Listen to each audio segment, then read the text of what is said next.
ఇలా టేస్టీ పకోడాని ఎలా రెడీ చేసుకోవాలి ఏంటంటే మన వీడియో ప్రాసెస్లోకి వెళ్ళి నేను చిన్న చిన్న టిప్స్ చెప్తూ చేస్తానండి. మనం వీడియో ప్రాసెస్లోకి వెళ్ళి పూర్తి వివరంగా క్లియర్ కట్గా చూసుకుందాం రండి. ఉల్లిపాయలన్నీ చూడండి ఇలా కట్ చేసుకుని ఉంచుకున్నాను. ఉల్లిపాయలు ప్లస్ రెండు ఆకులు తీసుకున్నాను అనమాట, తమలపాకులు. పిల్లలు ఆకు వేస్తే తినరు, అందుకే ఇలా సన్నగా కట్ చేశాను. చాలా టేస్ట్ బాగుంటుందండి, ఇలా ట్రై చేయండి మీరు కూడా. అదేవిధంగా ఇప్పుడు ఇందులోకి ఏమేమి వేస్తానని చూపిస్తాను. కొంచెం అంతా బియ్యం పిండి అండి, ఒక 2 స్పూన్లు అలా వేసేసుకోండి బియ్యం పిండి. నేనైతే జల్లెడ పట్టి వేసేస్తున్నాను.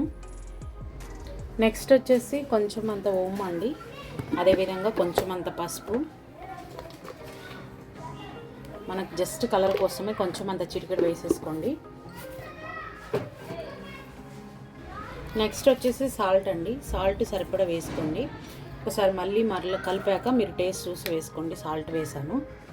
నెక్స్ట్ కొంచెం అంత వంట సోడా అండి, అది ఆప్షనల్, మీరు కావాలంటే వేసుకోండి. ఇవి వేస్తే ఏమంటే కొంచెం మంచిగా పొంగుతాయి, జస్ట్ కొంచెమే వేసాను. నెక్స్ట్ వచ్చేసి 2 పచ్చిమిర్చి చీలికలు వేసాను. జస్ట్ ఒక 1/2 టీ స్పూను కారం అండి, ఇది కూడా మీరు చూసి వేసుకోండి. పచ్చిమిర్చి ఎక్కువ ఇష్టపడే వాళ్ళు ఉంటే పచ్చిమిర్చి వేసేసుకోండి, లేదంటే కారం వేసేసుకోండి.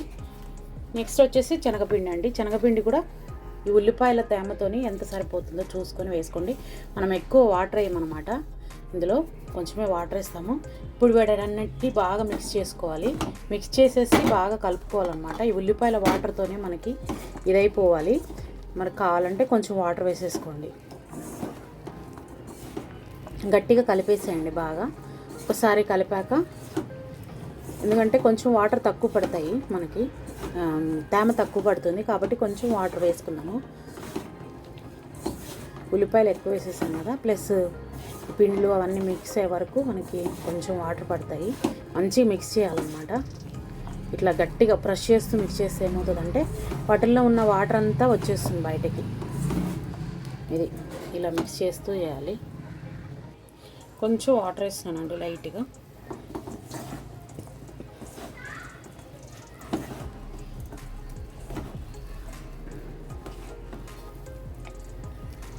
ఇలా చేసుకొని చూడండి, చాలా టేస్ట్ ఉంటుందండి. కొంచెం వాటర్ వేస్తున్నాను. ఈ విధంగా మంచి మిక్స్ చేసుకోవాలండి. మిక్స్ చేసేసి కొంచెం సేపు పక్కన పెట్టుకుందాము. ఈ లోపల మనము నూనె కూడా వేడి చేసేసుకొని వదిలేసేసుకుందాము. నూనె అయితే వేడెక్కిందండి, ఇప్పుడు మనం కొంచెం వదిలేసుకుందాము. మీకు ఎంత సైజు కావాలంటే దాన్ని బట్టి చూసి వేసుకోండి.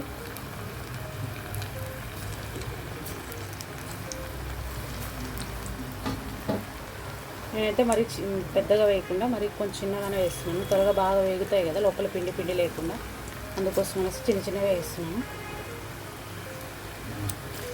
కొంచెం మీడియం ఫ్లేమ్లో పెట్టుకొని వేయించుకోవాలి, ఎందుకంటే త్వరగా నల్లగా అయిపోతాయి అన్నమాట. నూనె కూడా మనకి మంచి కాగుంది కాబట్టి నేనైతే పూర్తి ఫ్లేమ్లో తీసేసాను అనమాట.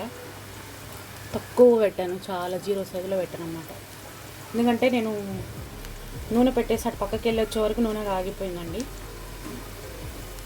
చూడండి, వేయంగానే ఇదైపోతున్నాయి. కొంచెం నూనె ఎక్కువగా కాలిందనమాట. ఫస్ట్ వాయికి ఇట్లా అవుతుంది, సెకండ్ వాయికి ఏం కాదు, నార్మల్గా అయిపోతుంది.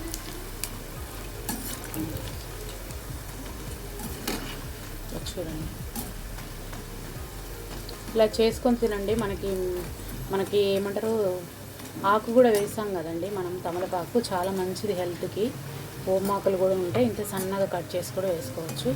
నేను ఓమాకు లేదనేసి నేను ఏం చేస్తానంటే ఓమ వేసాను.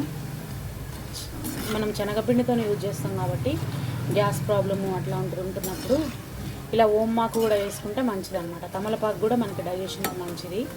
ఈ సీజన్లో, ఈ వర్షాకాలము చలికాలం సీజన్లో తమలపాకు చాలా మనకి వెళ్ళిపోతుంది కాబట్టి తమలపాకును ఖచ్చితంగా మీరు యూజ్ చేయండి. అదేవిధంగా శనగపిండిలో బియ్యం పిండి మిక్స్ చేసి వేయడం వల్ల పకోడా కొంచెం కరకరలాడుతూ మంచిగా వస్తాయి అన్నమాట.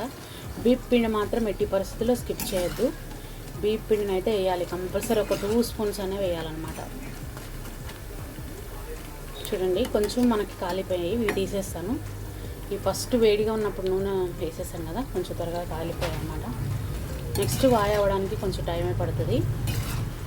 ఎందుకంటే మనకి నూనె కాగున్న దానిపైన వేసాం కాబట్టి త్వరగా కాగిపోయింది, మనకి వేగిపోయాయి. చాలండి, ఈ మూమెంట్లో ఉన్నప్పుడు తీసేసుకోవాలన్నమాట. మరి ఎక్కువ వేగితే కూడా బాగోదు.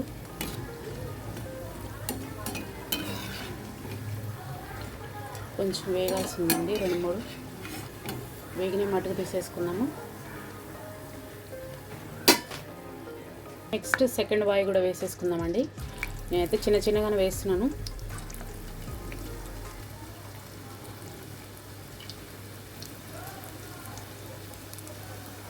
ఇప్పుడు ఫ్లేమ్ని మీరు కొంచెం అడ్జస్ట్ చేసుకోండి. మనకి ఇంతకుముందు నూనె బాగా వేడెక్కున్నది కాబట్టి త్వరగా అయిపోయింది. జస్ట్ ఒక పాయింట్ పెంచుకోండి, అంటే మీడియం ఫ్లేమ్కి మధ్యలో పెట్టండి.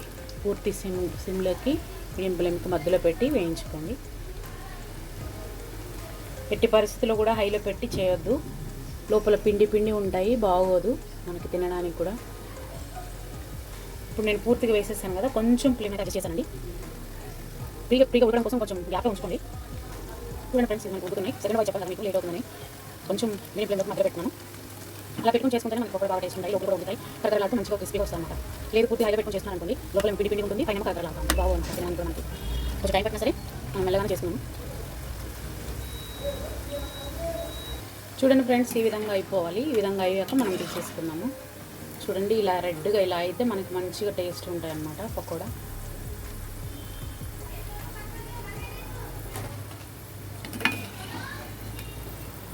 పూర్తి సిమ్లో పెట్టేసి మరలా వాయి వేసుకోండి, ఎందుకంటే మనకి వేడి వస్తుంది అనమాట. వాయి వేస్తున్నప్పుడు ఆ వేడి నూనె కాగుంది కదా, కొంచెం పైకి వేడి వస్తుంది, అందుకోసం పూర్తి సిమ్లో పెట్టి వేసుకోండి.